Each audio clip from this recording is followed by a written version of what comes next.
কর্মবিরতি শেষে কাজে যোগ দিয়েছেন দক্ষিণ চট্টগ্রামের কর্ণফুলী উপজেলাধীন পটিয়া হাইওয়ে থানার পুলিশ। ইসমাইল হোসেনের রিপোর্ট। চট্টগ্রাম কক্সবাজার সড়কে শৃঙ্খলা ফিরিয়ে আনতে কয়েকদিন পর কর্মবিরতি শেষ করে কাজে যোগদান করেছে দক্ষিণ চট্টগ্রামের কর্ণফুলী উপজেলাধীন পটিয়া হাইওয়ে থানা পুলিশ। কক্সবাজার মহাসড়কে কোনো রকম যেন যানজট সৃষ্টি না হয় সেদিকে লক্ষ্য রেখে কাজ চালিয়ে যাচ্ছেন তারা। পটিয়া হাইওয়ে থানার ভারপ্রাপ্ত কর্মকর্তা তৌফিকুর ইসলামের নেতৃত্বে মাঠে রয়েছে তাহার সঙ্গীয় ফোর্স সহ সরকারি বেসরকারি স্কুল কলেজের শিক্ষার্থীরা। থানা নিরাপত্তার স্বার্থে টহলে রয়েছেন সেনা সদস্যরা। এদিকে পটিয়া হাইওয়ে থানা ভারপ্রাপ্ত কর্মকর্তা তৌফিকুর ইসলাম বলেন, যোগদানের পরপরই আমাদের পুলিশ সদস্যরা মাঠে কার্যক্রম চালিয়ে যাচ্ছেন। করছি কর্ণফুলী উপজেলা পটিয়া হাইওয়ে থানাধীন। আমরা দেখেছি পটিয়া হাইওয়ে থানার পুলিশ তারা কিন্তু যোগদান করেছেন এবং ইতিমধ্যে কিন্তু তারা কক্সবাজার মহাসড়কের যানজট নিরসনের জন্য কাজ করে যাচ্ছেন।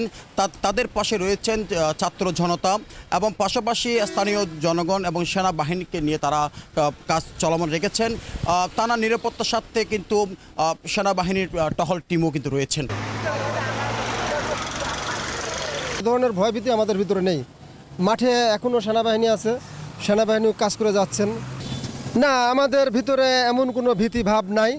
এলাকার জনগণ আমাদের সর্বোপরি সহায়তা করেছেন এবং এখন পর্যন্ত তারা সহায়তা করছেন, ভবিষ্যতেও তারা করবেন। মানুষ উপলব্ধি করতে পেরেছে পুলিশের কতটা প্রয়োজন। আমরা কাজ শুরু করেছি সড়কের নিরাপত্তার জন্য। সকল প্রকার কাজে আমরা নিয়োজিত আছি এবং স্থানীয় ছাত্র জনতা, চালক, হেল্পার, জনগণের আমাদের কাজে সহযোগিতা কামনা করছি। আসলে আমরা এর আগে থেকে যখন ট্রাফিক ছিল না তখন এর আগে থেকে আমরা কাজ করেছিলাম। দেন মনে করেন যে এখন যেহেতু হাইওয়ে পুলিশ যেহেতু ফিল্ডে নামছে, তো আমরা তাদেরকে প্রথম শুরুতে ওরা পারবে না, দেন আমরা ওদেরকে সহযোগিতা করব। আমরা ছিলাম, আমরা আছি, আমরা থাকবো ইনশাল্লাহ ওদের পাশে।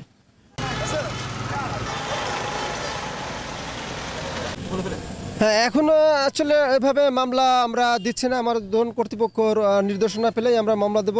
তারপরও যদি কোনো এরকম কোনো অন্যায় করে বা এরকম কোনো যদি পাওয়া যায়, সেসব গাড়ির বিরুদ্ধে অবশ্যই আইনগত ব্যবস্থা নেব। আমরা মাঠে আছি, ইনশাল্লাহ থাকবো। ইতিমধ্যে পটিয়া হাইওয়ে পুলিশরা আসছে, আমরা তাদের সহযোগিতা করব এবং তাদের সাথে সবসময় থাকবো।